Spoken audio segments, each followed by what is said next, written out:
সে অনেক দিন আগের কথা। একটি জঙ্গলে বাস করত টুনি আর তার দুইটি ছানা। টুনি তার দুটি ছানা নিয়ে খুব সুখে দিন কাটাতো। কিন্তু একদিন টুনির বাসার উপর নজর পড়ল একটি পাজি শিয়ালের। আরে বাহ, এদিকে টুনির বাসায় দুটো ছানা আছে। যাই টুনিকে বোকা বানানোর চেষ্টা করি। উফ, কি যে নাদুস নুদুস ছানা! যেমন করে হোক ছানা দুটি খেতেই হবে। টুনির পাখির মাংস কি যে নরম আর সুস্বাদু, তা শুধু যে খায় সেই জানে। এই বলে শিয়াল ঝোপ থেকে বেরিয়ে টুনির বাসার কাছে গেল আর সে বলতে লাগলো, এই বেটা টুনি, ছানা দুটিকে নিচে ফেলে দে। তা না হলে আমি যদি গাছে উঠি, তাহলে আমি কিন্তু ছানাদের সাথে সাথে তুকেও গিলে খাবো। কেন? তুমি কি বানর নাকি সাপ যে গাছে উঠতে পারবে? তুমি তো একটা শিয়াল, তুমি কিভাবে গাছে উঠবে? আমাকে তুমি বোকা পেয়েছো নাকি যে তোমার ভয়ে আমি আমার ছানাদের নিচে ফেলে দিব? তোমার যদি ক্ষমতা থাকে তাহলে উপরে এসো, উপরে এসে আমার ছানা দুটো খেয়ে যাও। এখনো সময় আছে, তোকে ভালোই ভালোই বলছি, তোর ছানা দুটিকে নিচে ফেলে দে। তা না হলে সত্যি সত্যি আমি কিন্তু তোর বাসার উপরে উঠে যাব। বললাম তো, যদি তুমি পারো তাহলে এসে খেয়ে যাও। তুমি গাছের উপরে এসে কিভাবে আমার ছানা খাও তা আমিও দেখতে চাই। না না না না, ভেবেছিলাম টুনিকে বোকা বানিয়ে তার ছানা দুটি খাবো, কিন্তু দেখছি বেটা অনেক চালাক। টুনির গাছটা দেখছি অনেক চিকন। যদি আমি জাগাতে শুরু করি তাহলে বাচ্চা দুটি উপর থেকে পড়ে যাবে, আর আমি তখন বাচ্চাগুলোকে খাবো। এই বলে পাজি শিয়ালটি টুনির গাছ ঝাঁকাতে শুরু করে।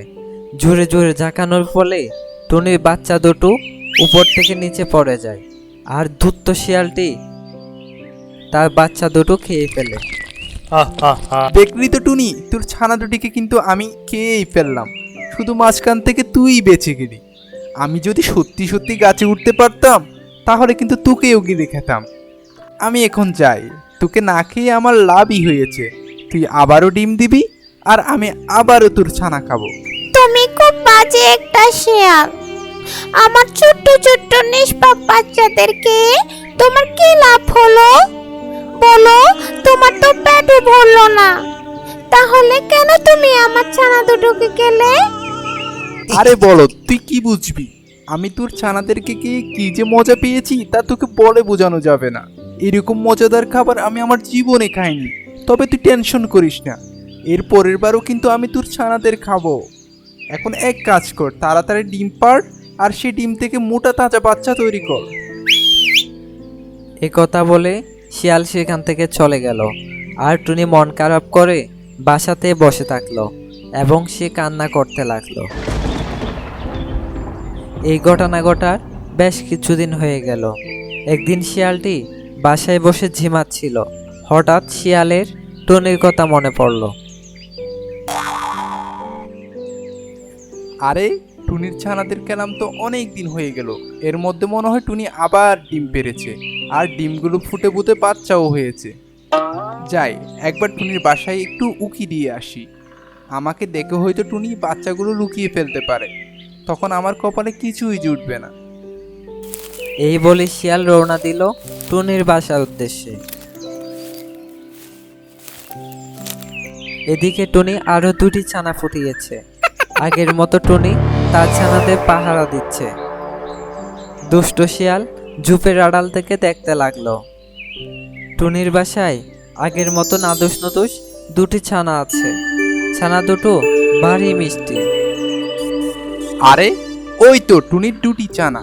না না, বেশ দেরি করা যাবে না। টুনির কাছে যাই এবং গিয়ে ওর ছানা দুটি চাই।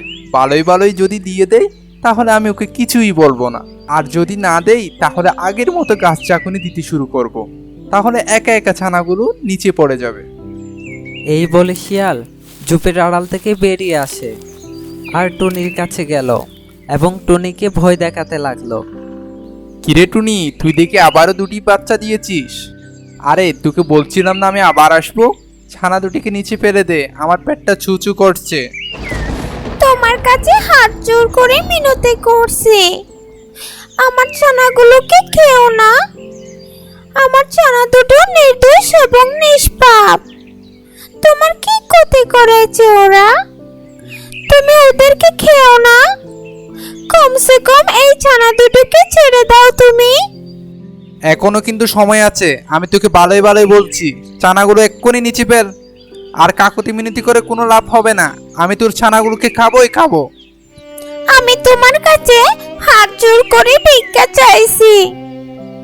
এবারের মতো আমার ছানা দুটোকে ছেড়ে দাও ভাই।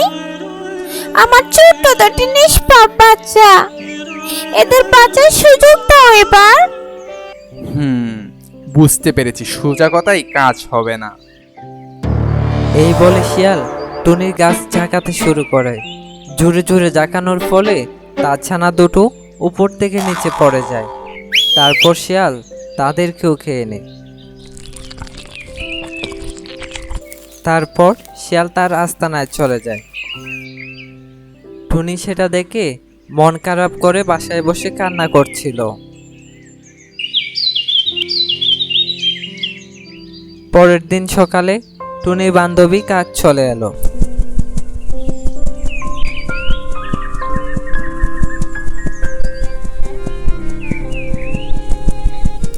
ছোট্ট টুনি পাখি, তুমি কান্না করছো কেন? আর তোমার ছানা দুটো কোথায়? আর বলো না কাক বোন, একটা বাজে শিয়াল আমার ছানা দুটোকে খেয়ে ফেলেছে। আর একবারও আমার ছানা দুটোকে খেয়ে ফেলেছিল। আর আমি কিছুই করতে পারছি না। শিয়াল কিভাবে তোমার বাচ্চা দুটোকে খেয়েছে? সে তো গাছে উঠতে পারে না, তাহলে সে তোমার বাচ্চা দুটো খেলো কিভাবে? বাজে একটা শিয়াল বুদ্ধি করে আমার গাছটি চাকাতে শুরু করে। গাছ চাকুনির ফলে আমার ছানা দুটো মাটিতে পড়ে যায়। আর শিয়াল ওদের খেয়ে ফেলে। আমার বাসার গাছটি অনেক সরু, তাই শিয়াল খুব সহজেই চাকাতে পারে গাছটি। ও, এবার বুঝতে পেরেছি সে কিভাবে তোমার ছানাদের খায়। তা তুমি এখন কি করবে ঠিক করেছো? আমি প্রতিশোধ নিব, আমার সন্তান হারানোর প্রতিশোধ। যেভাবেই হোক আমি শিয়ালের কাছ থেকে বদলা নিব। কিছুতেই ছাড়বো না ওকে। শিয়াল অনেক বুদ্ধিমান আর চালাক, তুমি ওর সাথে কোনোভাবেই পেরে উঠবে না। তাহলে কিভাবে তুমি প্রতিশোধ নেবে, কিছু ভেবেছো কি? শিয়ালকে আমি যখনই সামনে পাবো ওর মাথা টুকরাতে থাকবো। আর ওর মতো টুকরাতে টুকরাতে ওর মাথার গিলে বের করে ফেলবো। তাহলে ও বেটা শিয়াল চরম শিক্ষা পাবে। আরে বোকার মতো কথা বলছো তুমি। তুমি যখনই ওর মাথায় টুকরাতে যাবে, ও তখনই তোমাকে ধরে খাবে। আমার কথা শোনো, মনোযোগ দাও। শিয়াল যখনই ঘুমাবে, তুমি একটা ছুরি নিয়ে তার লেজ কেটে ফেলবে। লেজ হচ্ছে শিয়ালের সবচেয়ে প্রিয় জিনিস। তুমি যদি ওর লেজ কেটে ফেলতে পারো, তাহলে সে আর কাউকে মুখ দেখাতে পারবে না। এটাই হবে তার জন্য উচিত শিক্ষা। ঠিক বলেছ কাক বন্ধু, এই কাজটি করতে হবে। শিয়ালের লেজটা কেটে দিলে ও কোনোভাবে মুখ দেখাতে পারবে না এই জঙ্গলে। তাহলে একদিন সুযোগ বুঝে ওর লেজটা কেটে দিতে হবে। এরকম টুনিকে বুদ্ধি দিয়ে কাক সেখান থেকে চলে যায়। আর টুনি একা একা সেখানে বসে ভাবতে শুরু করে। সঠিক বুদ্ধি দিয়েছে কাক বোন। সাপও মরবে, লাঠিও ভাঙবে না। এখন যেভাবে হোক আমার একটা চুরির ব্যবস্থা করতে হবে।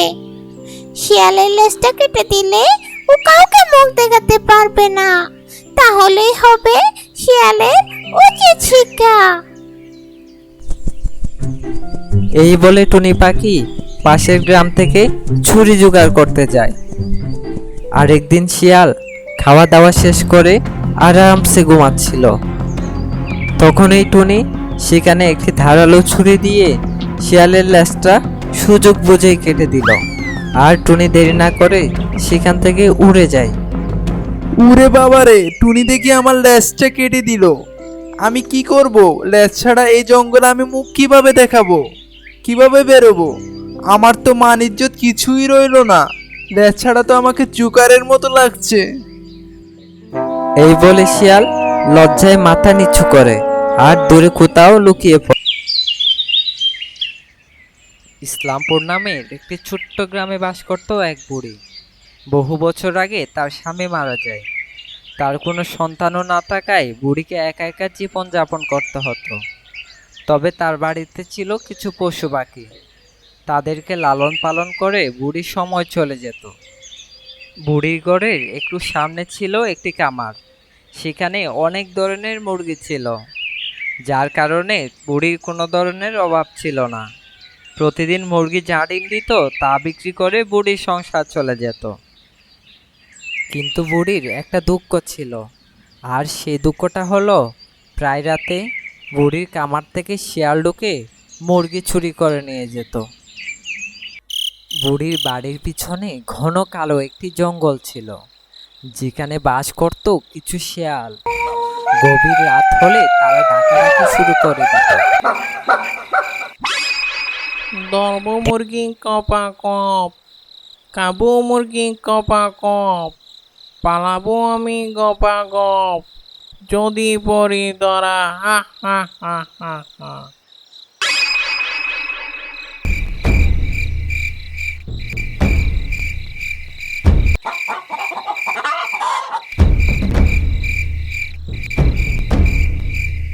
পরদিন সকালে বুড়ি এসে দেখে তার মুরগি একটা গায়েব, আর তাতেই সে মন খারাপ করে বসে রইল। পরদিন রাতেও যখন শিয়াল মুরগি চুরি করতে আসলো, তখন মুরগিগুলো ডাকাডাকি শুরু করলো। তাতেই বুড়ির ঘুম ভেঙে যায়। আবার আমার মুরগি নিয়ে চলে গেল। এভাবে আরো 2 থেকে 3 দিন শিয়ালের মুরগি খাবার ঘটনাটি ঘটল। অসহায় বুড়ি খামারের সবগুলো ছিদ্র ভালোভাবে আটকে দিল, যাতে শিয়াল আর মুরগি নিতে না পারে। এরপর রাত হলো, কিন্তু না, শিয়াল ঠিকই জাল কেটে মুরগি নিয়ে গেল। এইভাবে শিয়ালের অত্যাচার আর সহ্য করা যায় না। আমাকে ভেবে কোনো একটা সিদ্ধান্ত নিতেই হবে। পরদিন বুড়ি অনেক চিন্তা ভাবনা করে একটি বুদ্ধি বের করলো। বুদ্ধি তো একটা পেয়েছি। শিয়াল ধরার একটা ফাঁদ বানাতেই হবে। বেটা শিয়ালকে এবার জব্দ করবই। বুড়ি তার বুদ্ধি অনুযায়ী কাজ করতে লাগলো। সে একটি খাঁচা তৈরি করলো। তার খাঁচা তৈরি করার একটাই উদ্দেশ্য, শিয়ালকে কৌশলে বন্দি করা। বুড়ি যখন খাঁচা বানানো শেষ হলো, সেই সন্ধ্যায় খাঁচার ভিতরে একটি মুরগি রেখে দিল। দিন পেরিয়ে রাত আসলো। বুড়ি রশিটা হাতে নিয়ে একটি গাছের আড়ালে চুপি চুপি বসে পড়ল, আর খাঁচার দিকে তাকিয়ে আছে কখন শিয়াল আসবে আর তাকে খাঁচায় বন্দি করবে। রাত গভীর হলো, ঠিক তখনই একটা শিয়াল এসে পড়ল। বুড়ি মনে মনে বলল, তুই আমার মুরগি খেয়ে খেয়ে তো এত মোটা তাজা হয়েছিস। দাঁড়া, আজ তোর ব্যবস্থা করেছি। তোকে আজ উচিত শিক্ষা দিয়েই ছাড়বো। শিয়াল খামারের দিকে এগিয়ে যাচ্ছে। শিয়ালের চোখে পড়ে খাঁচায় রাখা মুরগির উপর। লোভী শিয়াল তো ভীষণ খুশি, তাকে আর কষ্ট করে খাঁচার ভিতরে ঢুকতে হবে না। যে শিয়াল মুরগি নিতে খাঁচার ভিতরে ঢুকলো, সাথে সাথে বুড়ি রশি টান দিয়ে খাঁচার দরজা বন্ধ করে দিল। বুড়ি খুশিতে লাফাচ্ছে আর বলছে, যা, এবার আমার মুরগি নিয়ে যা। তোকে এবার হাতে নাতে ধরেছি। এবার তোর আর রেহাই নেই। শিয়াল পড়ল মহা বিপদে। সে কাছা থেকে বের হওয়ার জন্য এদিক সেদিক ছটফট করতে লাগলো। কিন্তু বুড়ি শিয়ালকে এভাবে কয়েকদিন বন্দি করে রেখে আবারও ছেড়ে দিল, কারণ সব প্রাণীর উপর তার অনেক মায়া। তারপর থেকে শিয়াল বুড়ির বাড়ি থেকে মুরগি নিতে আসলেও প্রাণ ভয়ে আবারও চলে যেত।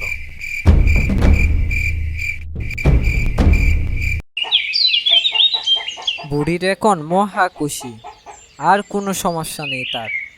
তারপর বুড়ি সুখে শান্তিতে বসবাস করতে লাগলো।